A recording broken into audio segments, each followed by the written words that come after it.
Olá, seja muito bem-vindo a mais um episódio da terceira temporada do Divã do Marketing. Lembrando que esse é um lugar seguro, onde a gente compartilha erros e acertos, livres de qualquer julgamento. É como eu sempre digo para vocês, o Divã do Marketing ele não é terapia, mas ele é muito, muito terapêutico. E hoje nós estamos recebendo uma pessoa super legal, um amigo, o Thiago Latorre. Ele que é fundador do M15, a comunidade Marketing 15 Minutos, que é o principal newscast que está tanto numa newsletter quanto no Spotify sobre as tendências do marketing. E eu gosto muito, sou leitor do M15, porque você de uma forma rápida consegue com profundidade entender o que está acontecendo. E o mundo marketing está sempre mudando.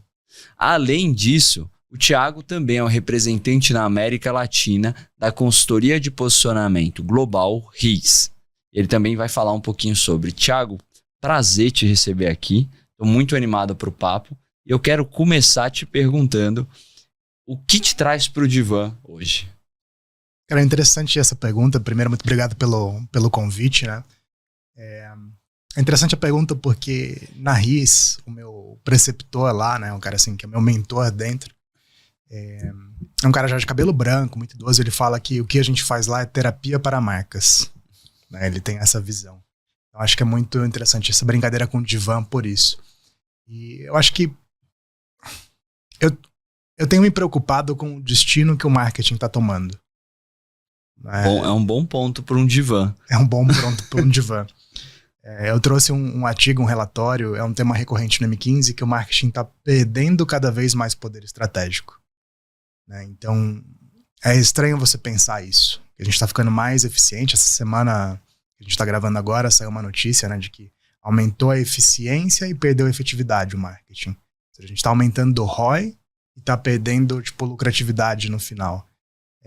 Eu estava falando desse artigo, né, que a gente trouxe no M15, que era uma pesquisa já, uma sequência de pesquisas acadêmicas que mostram que o marketing cada vez tem menos poder estratégico dentro das empresas. Então, isso me preocupa, assim, enquanto segmento, enquanto profissionais que trabalhamos juntos, né? Acho que esse é um tema importante, assim, para ser tratado. E a gente tem perdido esse olhar da área de marketing como estratégica. Acho que no Brasil a gente ainda vê muito como uma área de custo, uma área muito de pastelaria, né? De acaba tendo que fazer muita coisa. E dentro dessa ótica, acho que um ponto que a gente pode trabalhar é a questão do posicionamento. Conta assim, qual que é a sua leitura sobre as marcas no Brasil? Nós estamos numa maturidade de posicionamento no marketing em geral no Brasil? Médio, abaixo da média, acima da média, sob uma perspectiva global? Queria entender um pouco da sua leitura sobre. Cara, beleza. Vamos falar dessa leitura. Acho que é legal a gente entender o histórico do posicionamento, né? Então, o conceito de posicionamento foi criado pelo RIS, que é o fundador da empresa que eu trabalho hoje. Ele faleceu faz 1 ano e meio, mas é assim, um dos grandes autores de marketing, junto com Kotler e tudo mais.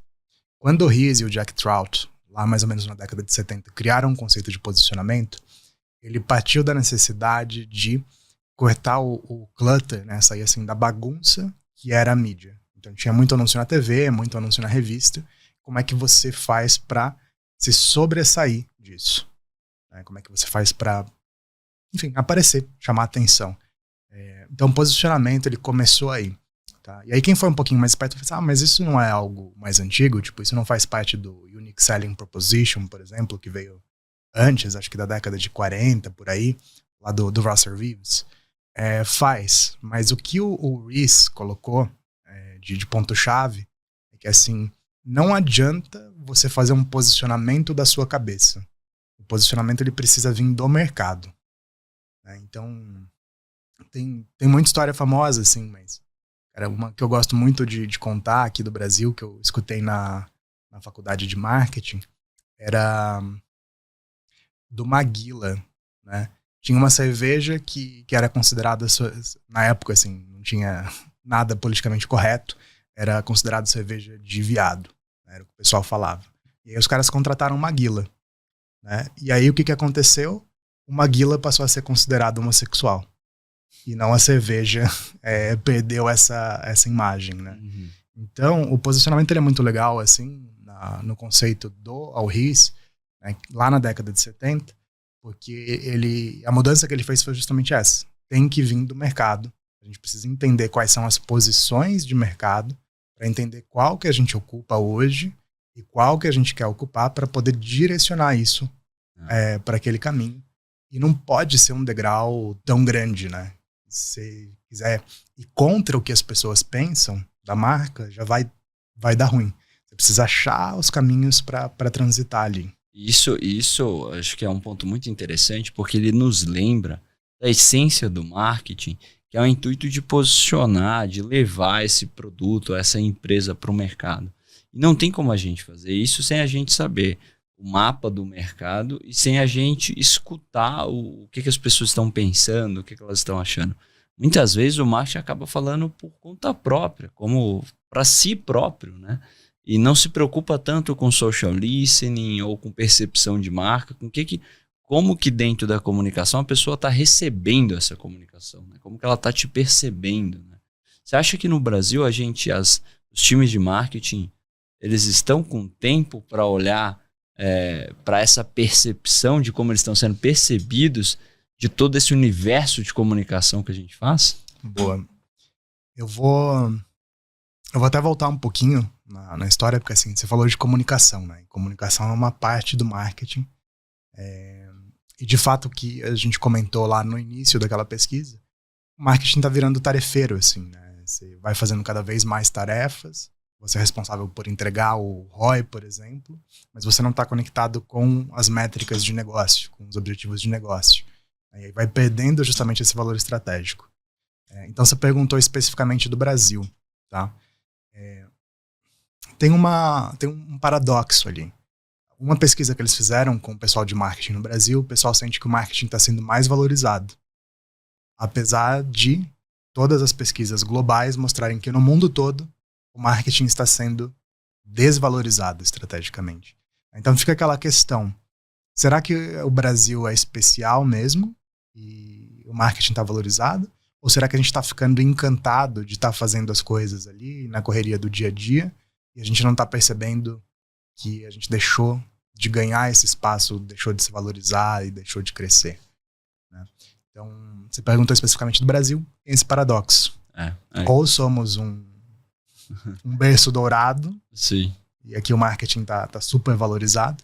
O que eu vejo, né, é que assim, as empresas querem crescer e elas entendem que o marketing atua nisso, para elas crescerem tá correto, né? Mas aí a questão é como crescer. É fazendo cada vez mais postagem, é fazendo cada vez mais coisa, ou é tendo mais clareza, né, do que a gente está fazendo? Exato. E tendo essa visão. E aí só voltando, né, no tema do posicionamento que você perguntou, inicialmente para contar essa história, então o posicionamento lá surgiu para se diferenciar, né? Então eu chamo esse período de posicionamento de marca. E o que a gente começou a perceber na RISA até hoje? Cara, é muito maior do que isso. O posicionamento ele direciona a empresa toda, né? Ele é a estratégia mesmo da empresa. Então, inclusive, o Porter, depois, por exemplo, ele foi entrando, né, nessa seara mais administrativa.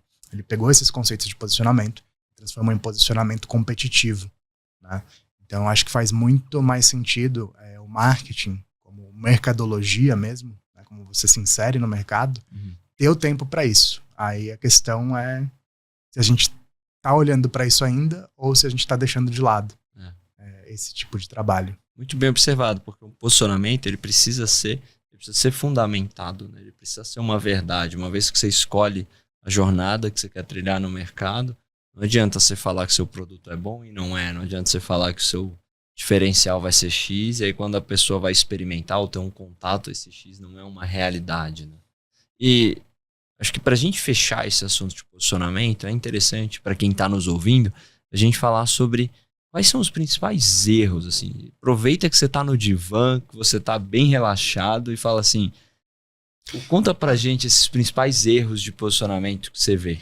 O principal erro que eu vejo hoje, né, primeiro é uma confusão de posicionamento e branding, né? Eles são correlacionados, mas na prática o posicionamento ele vem antes do branding.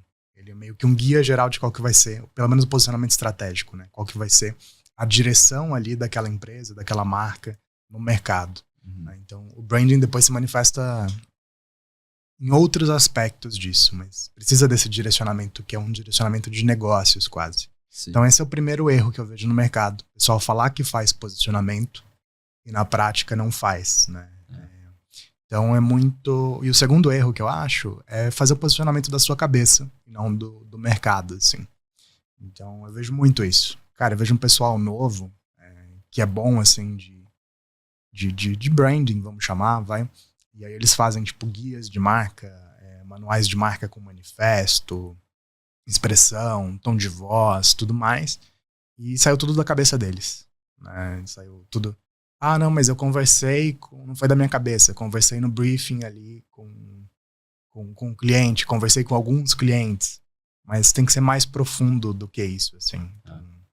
Para você conseguir montar algo que, de fato, vai te entregar distintividade, né? Eu acho isso muito interessante porque quando você tem esse direcionamento de negócio, a gente também vai entrar num tema que é estratégia de negócio, né? E esse termo estratégia, ele tem um autor que é o Roger Martin, que tem comentado, assim, confrontado como esse termo de estratégia tem sido romântico. É algo quase como uma inacessível, né, essa questão da estratégia. Quando, na verdade, é você saber aonde você vai jogar, como que você vai vencer, com quem que você vai competir, o que você vai ser melhor e se esse aspecto que você quer ser melhor é de fato interesse para o consumidor ou você está valorizando algo que não é de valor para o cliente, né? Então, se você está acompanhando a gente, não deixa de dar um like, fazer um comentário também sobre o que você está achando sobre o tema de posicionamento que a gente está falando aqui. E o mais legal do Divan é ver que muitas vezes você também está cansado de ouvir no mercado ou algo que está engasgado aí, pode ser algo que outras pessoas também pensam, né? Então fica aí para você poder acompanhar mais do nosso episódio. Thiago, você como fundador do M15, tem as postagens tem a newsletter, também tem as postagens no LinkedIn. O que você tem visto a cada tendência que vai saindo, que você vai cobrindo essas notícias, assim como os relatórios também, mas especificamente tendência, o que você tem visto que às vezes muda, mas é a mesma coisa com outro nome, versus, de fato, a gente está numa evolução rápida de que uma coisa é diferente, é uma evolução de fato. Ou não é tanta evolução, é só marketing sobre alguns aspectos. Eu acho que assim, o marketing, de maneira geral, ele tem evoluído, sim. Para mim, o marketing está entrando agora numa fase muito econométrica, né, que realmente, assim, você trabalhar dados do ponto de vista de economia mesmo, assim, análises de pricing, análises de ad stock, a gente está com marketing mix modeling de volta na moda agora, depois que ele surgiu lá na década de 80, né? Então eu vejo que o marketing ele tem evoluído para esse caminho mais de market science, assim, de ciência mesmo de marketing, mas ao mesmo tempo eu acho que a gente tem se perdido um pouco nisso. Então, por exemplo, a gente teve 2 décadas, que eu não vou falar que foram 2 décadas perdidas, mas 2 décadas que começaram lá em 2000 com o pay-per-click do Google, que ficou, cara, muito digital, tipo, tem que saber o modelo exato de atribuição, funil e tudo mais. Agora todo mundo já viu que acabou essa época, foi um nível de maturidade que a gente passou. Só que agora está começando uma onda também de marketing science e dessa econometria. Tá? Então acho que assim, você que é profissional de marketing, você precisa saber trabalhar com dados, precisa entender de econometria, precisa entender desse cenário, né, atual. Mas está começando uma onda também da gente olhar muitas coisas com um microscópio e esquecer do contexto geral. Né? Então você se apegar, por exemplo, eu preciso medir com ultra precisão da onde que estão vindo meus clientes, ou eu preciso medir com ultra precisão alguma outra métrica ali. Mas muitas vezes está faltando amarrar isso como um todo. E aí a gente volta naquele problema que eu trouxe inicial, né, desse estudo do Lebinet que saiu essa semana, que tipo, tá mais efetivo, a métrica tá melhorando, mas o resultado tá piorando. Então tem uma desconexão, né, entre o que é a métrica que a gente está medindo, sim, e o que devia ser o resultado de negócio ali. Eu acho que é interessante porque isso daí pode ser uma consequência de como está a operação do time de marketing, né? A gente tem visto cada vez times de marketing mais silos, né? Do que você acaba tendo times de branding, trade, marketing, comunicação, e aí cada um vai defendendo um KPI específico. E aí quando a gente olha na linha final de venda, né? Da eficácia de tudo que a gente está fazendo, a gente tem essa surpresa nesse dado, né? Sim, exato. Acho que tem muito a ver com o modelo de operação, sim, com essa desconexão de operação. Né? E de certa forma se cria um mito também, né? Que você precisa sair da operação. Né? Acho que todo mundo fala isso, você precisa sair da operação para ir para o estratégico. Acho que é importante ressaltar isso, porque a gente começou falando de estar mais no estratégico, mas você estar mais no estratégico não significa sair da operação. Mas significa você conseguir dominar realmente ela. Né? E ter ela sob controle e saber o que está acontecendo. Então, você falou de silos. Cara, esses dias eu vi uma equipe de marketing de menos de 10 pessoas que estava cilada. Assim, é engraçado a palavra cilada, né? Porque é uma cilada mesmo. 10 pessoas você coloca numa sala e elas se conversam. Mas não tava tendo essa conversa. Tava cada um fazendo o seu, tipo, um é responsável, sei lá, pelo blog, outro responsável por social. Né? E não tava tendo essa conversa. E imagina como você pega isso por uma escala, né? Assim, claro que um time de 10 pessoas já vai cuidar de um negócio razoavelmente de uma boa proporção. Né? Às vezes é um negócio que vai ter ali 200 lojas, vai ter um time de marketing de 10 pessoas cuidando de 200 pontos de contato. Imagina como você vai escalando isso mais.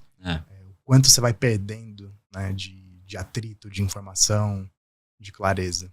Isso é verdade. E aí, dentro das operações, a gente ainda tem os fatores das agências, né? Que ainda as agências estão muito presentes nos times. E dentro do universo de agências, você tem 360, tem branding. Como que você tem visto essa... As agências estão ajudando os times de marketing a serem estratégicos? Ou as agências estão ajudando o time de marketing a ser mais pastelaria e tem que fazer o que precisa ser feito e acaba esquecendo dessa estratégia?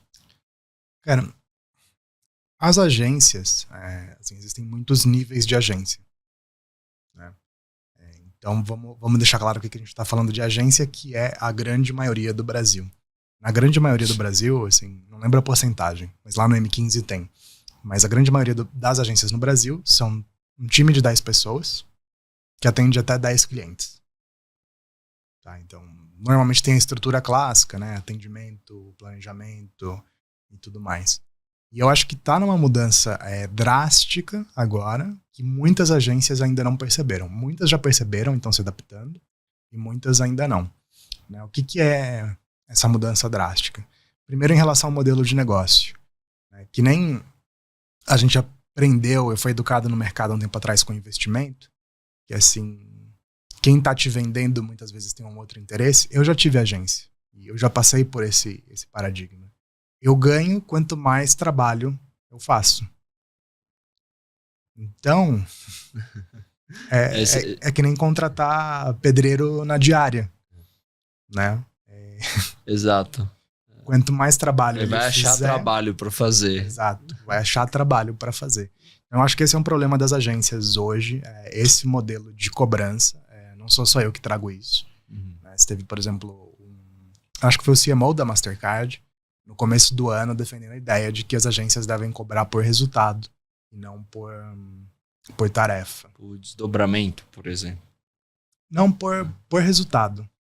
Sim. A visão dele é, por exemplo, assim, eu preciso, sei lá, diminuir meu CAC em 10%. Eu preciso ter isso. Quanto que isso vale para mim? Vale R$1 milhão. Então eu vou abrir como se fosse uma inovação aberta. A agência que me apresentar uma proposta de que eles conseguem fazer isso, seja com 10 posts, seja com 1 post, seja com 5 mil posts, e se eu acreditar nessa hipótese, aí eu vou dar esse R$1 milhão que vale. Legal. Essa resolução para mim. Porque no final do dia, quando a gente busca uma agência, é justamente para resolver algum desafio, né? Muitas vezes esse desafio está ligado mais a um desafio de negócio, um desafio mais estratégico, uma percepção de marca, do que um desafio de eu não estou conseguindo fazer as tarefas. Acho que é interessante esse aspecto. É um ponto de mudança, né? Hoje ainda se contrata muita agência para fazer tarefas. Sim. Né? E aí se delega também muita coisa, inclusive a estratégia para a agência. Nesse sentido. Mas acho que está num ponto de mudança do mercado. Interessante, bem interessante. Se você está gostando, não esqueça de curtir, se inscrever para ver os próximos episódios e também de deixar os seus comentários aí, o que você está achando dessa nossa conversa. Thiago, a gente já fez um resumo de bastante coisa. A gente falou de operação, de agência, de posicionamento. Mas eu quero aproveitar que você está no Divã, que é um lugar seguro para você falar sobre o que você não aguenta mais ouvir no marketing. Vamos deixar esse espaço aberto, porque muitas vezes o que a gente já está saturado também é a saturação de talvez quem está nos assistindo não aguenta mais ouvir desse assunto. Então aproveita, o espaço é seu, como eu comentei, não é uma terapia, mas é bem terapêutico a gente colocar para fora aquilo que a gente não aguenta mais. Eu acho que sempre o marketing ele parece que ele descobre, né, alguma coisa e aí ele fica falando daquilo. Eu acho que a bola da vez é que o funil morreu, né? Acho que essa que de fato, é um aprendizado, é legal, mas... E tudo bem, sabe? Não vou criticar também, porque tem diferentes níveis de absorção. Eu comecei a falar disso lá em 2018. E aí, beleza. Talvez tem pessoas que vão chegar nessa informação lá para 2025. Então, às vezes cansa ficar escutando a mesma coisa. Às vezes cansa você ter nome novo para tudo, né? Também fica inventando novos termos e tal. Mas eu não sou crítico desse processo porque eu acho que o mercado precisa ser educado. E se esse é um artifício para educar o mercado, entendeu? Se para os decisores de negócio entenderem que não adianta você medir os resultados pelo funil. Você precisa de todos os profissionais de marketing postando o funil morreu.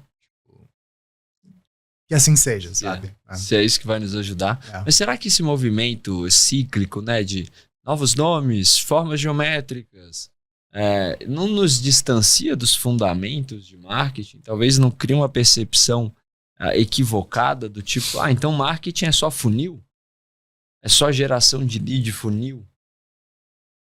Cara, para novos entrantes, sim, né?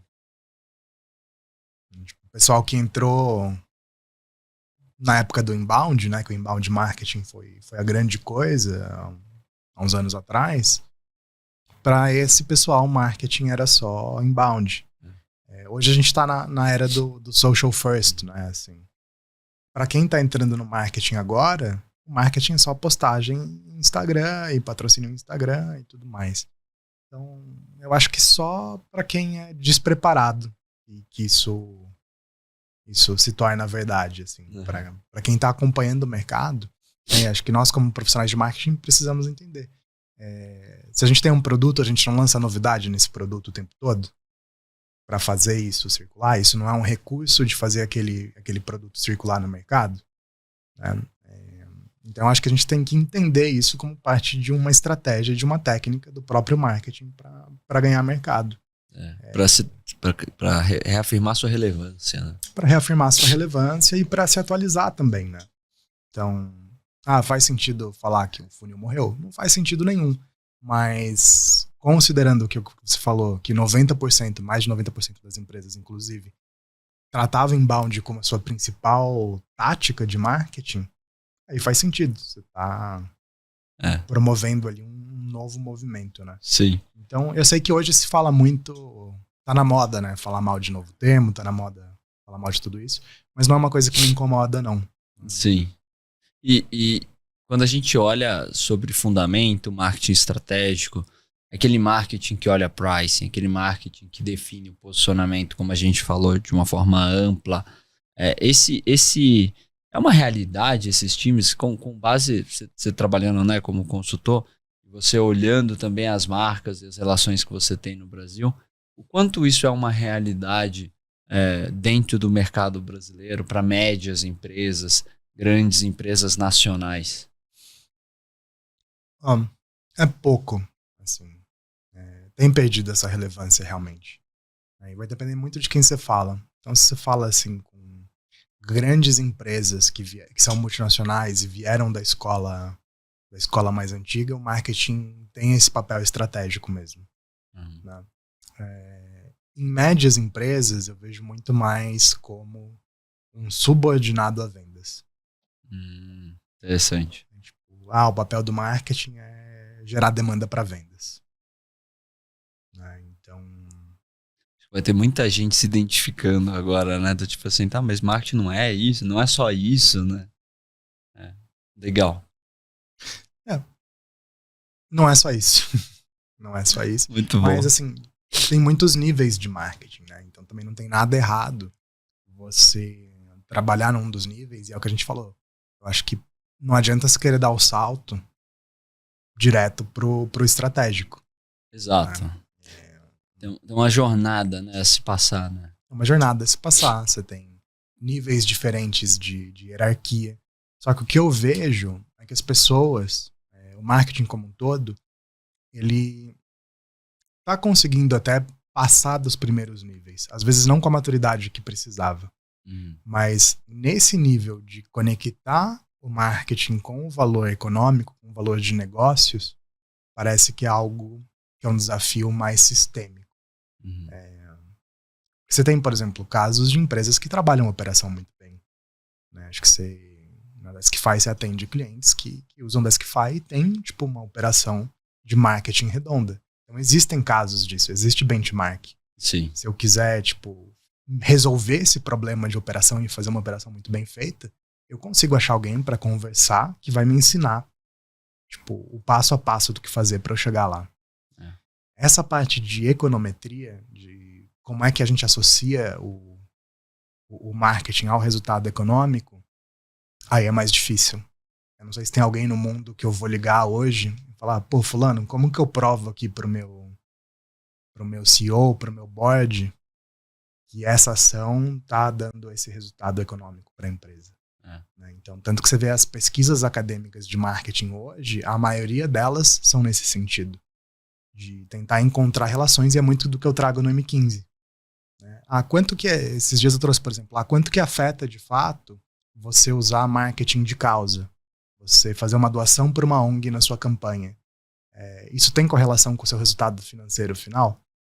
Cara, seria muito bonito se tivesse, mas não tem.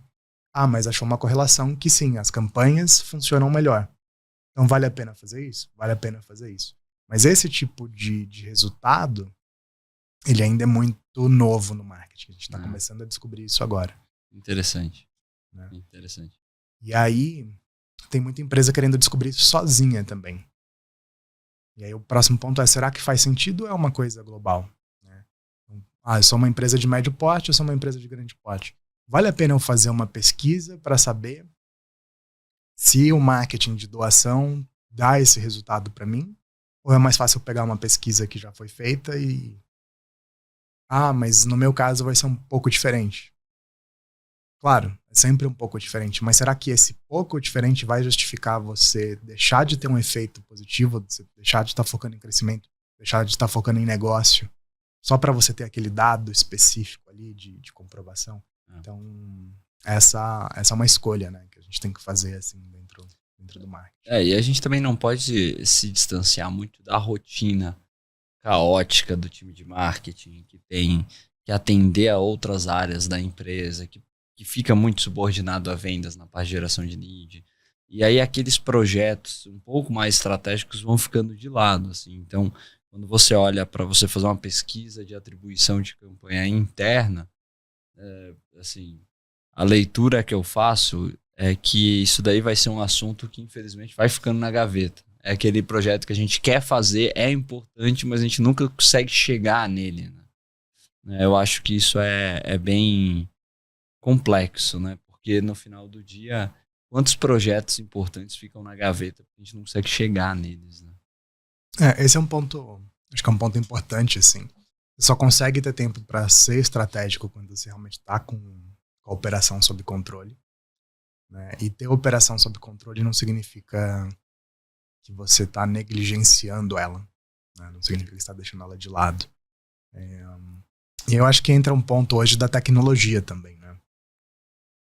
Porque existe tecnologia para você fazer essa gestão de muitas coisas juntos. Então, se eu perguntasse não, né? Mas quando eu pergunto, converso com CMOs, com diretores de marketing, integração tecnológica eu acho que é a grande bola da vez do marketing. Sim.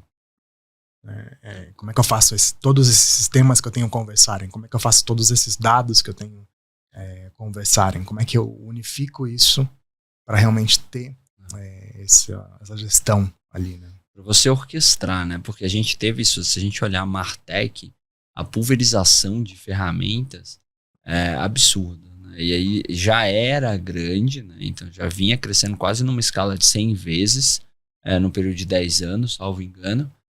O Chief Martech Office é um blog que detalha muito isso. E com o advento de desde 2023, esse número assim, estratosfericamente cresceu. Então hoje o problema não é falta de ferramenta, mas sim da orquestração, de como essas ferramentas vão se conversar, como os dados de um vão abastecer o outro, que é essa área do marketing ops, que ajuda a fazer essa orquestração do processo em ferramentas e como essas ferramentas conversam entre si.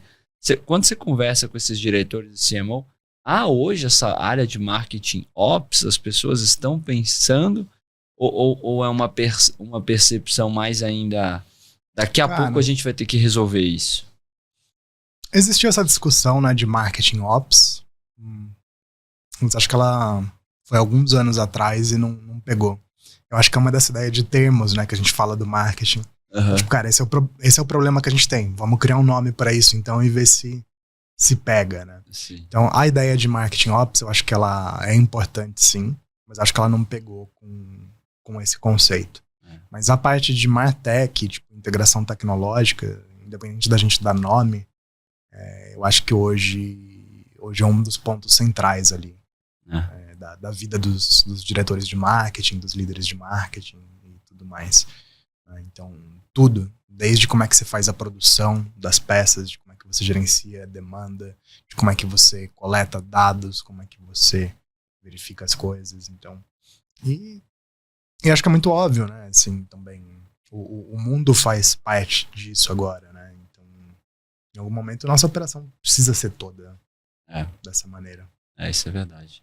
Isso é verdade.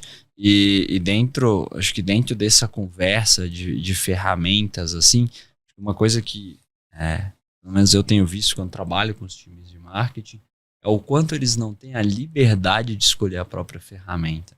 É o quanto influências externas, sejam de áreas de TI, áreas financeiras, ou muitas vezes o CEO que quer ver o ROI daquela ferramenta, acaba fazendo com que você fica subordinado, né? O time que não pode escolher a própria ferramenta. E muitas vezes essas ferramentas que a gente está falando são ferramentas novas, são ferramentas, não é um CRM, que todo mundo tem um conceito definido, independente da área, né? Não é um ERP que todo mundo tem esse conceito definido, são ferramentas novas que fazem coisas novas e o time de marketing acaba não conseguindo aprovar. Como é que você vê, assim, os times de marketing estão tendo a liberdade de escolher as ferramentas para trabalhar, ou eles estão sendo forçados a trabalhar com as ferramentas que a empresa já paga para não ter um custo novo? Tem um fenômeno, né, que não é nem dos times de marketing, mas que você vê com as inteligências artificiais. Eu não lembro exatamente o dado, mas tem, assim, cara, sei lá, 90% das pessoas usam inteligência artificial no trabalho. E aí cai, sei lá, para 20% que usam a ferramenta fornecida pelo trabalho. E o restante delas, não são esses os números exatos, mas mais ou menos essa proporção. Né? E usam a ferramenta que é meio na surdina, assim, né? Sim. Então eu acho que não é uma coisa exclusiva do marketing, não. Eu acho que ela passa por todo mundo, assim. Né? Quando você está fazendo trabalho ali na ponta, você sabe a dor que você tem. Você sabe o que é que você precisa. Né? Eu acho que fazer essa ponte tem sido o papel das Martechs. Eu acho que por isso que as Martechs têm um papel relevante hoje no marketing. Né? Eu acho que aí fica como o papel da Martech. Fazer a ponte entre a dor do profissional que está operando, que está executando, e a parte de negócios para convencer, né, essa orquestração, assim. Legal. Acho que as Martechs que tem esse papel hoje em dia, assim. Ótimo. Muito bacana. Bem, hoje nós estivemos aqui com o Thiago, e aí, Thiago, nesse momento final, eu vou fazer assim um bate-bola com algumas perguntas rápidas, você fica à vontade para responder o que vier na sua cabeça. Então, vamos começar com uma frase que você traz para o Divan. Uma frase para o Divan, acho que a gente precisa conversar mais enquanto liderança de marketing. Bom, eu acho que esse é o primeiro ponto. Para sair dos silos, é a gente sair do nosso próprio silo. Né, e ter mais esse contato com outras áreas, com outros segmentos, com outros líderes. Assim. Ampliar essa disciplina do marketing para ser mais horizontal, né? Legal. Um livro.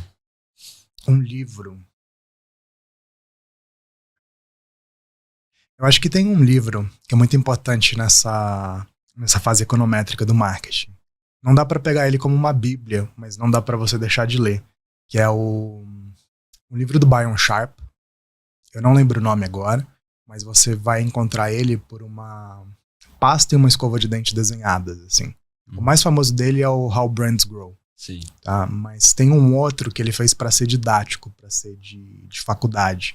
Que é um livro grande, com exercícios e tudo mais. Legal. Então, esse livro, especificamente, eu acho que todo mundo que é do marketing hoje precisa passar por ele, não tomar como uma bíblia, mas entender o que é o pensamento do marketing hoje, para não ficar no passado. Ótimo. E uma inspiração pra gente finalizar. Uma inspiração. Agora você abriu a parte de livro. A Laura Riz, né, que é filha do Al Riz e do board hoje da Riz, ela acabou de lançar um livro que chama, não tem disponível no Brasil ainda, mas que chama Inimigo Estratégico. E eu acho que é uma inspiração boa para quem está nesse cargo de direção já de marketing e precisa pensar. O que ela diz nesse livro é assim: se você não souber quem é o seu inimigo, quem é o inimigo da sua marca, você não tem clareza de qual é o seu posicionamento. Então esse inimigo pode ser uma outra marca em casos de rivalidade, pode ser um problema tipo estrutural do mercado, pode ser um problema estrutural do mercado.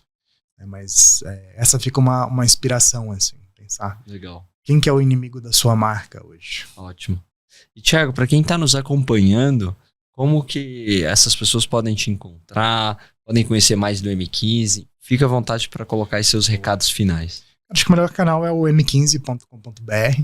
Se você entrar lá, é gratuito, você pode acessar todas as edições a cada terça-feira que sai. Lá tem um resumo das principais notícias da semana, um resumo de dados, de novos relatórios e insights, e também sempre algum review acadêmico que eu faço. Né? Agora está muito nessa onda de econometria que eu tenho trabalhado, assim, do que impacta o que dentro do marketing. Então acho que esse é o melhor caminho. De lá você consegue achar meu LinkedIn também, Instagram, outros canais, mas o m15.com.br é a porta central. Legal, que ótimo. Bem, Thiago, foi ótimo ter você aqui com a gente. Acho que a gente abordou diversos temas sobre óticas que não são tão tradicionais, não são tão convencionais. Eu acho que isso vai dar um repertório muito legal para quem assistiu. E você que está curtindo aí esse episódio, não esqueça de se inscrever para você ver os próximos episódios do Divan. Eu espero que, assim como a gente, você tenha ficado mais leve, mais tranquilo e gostado aí desse episódio. Não deixe de deixar o like e comentário e até uma próxima.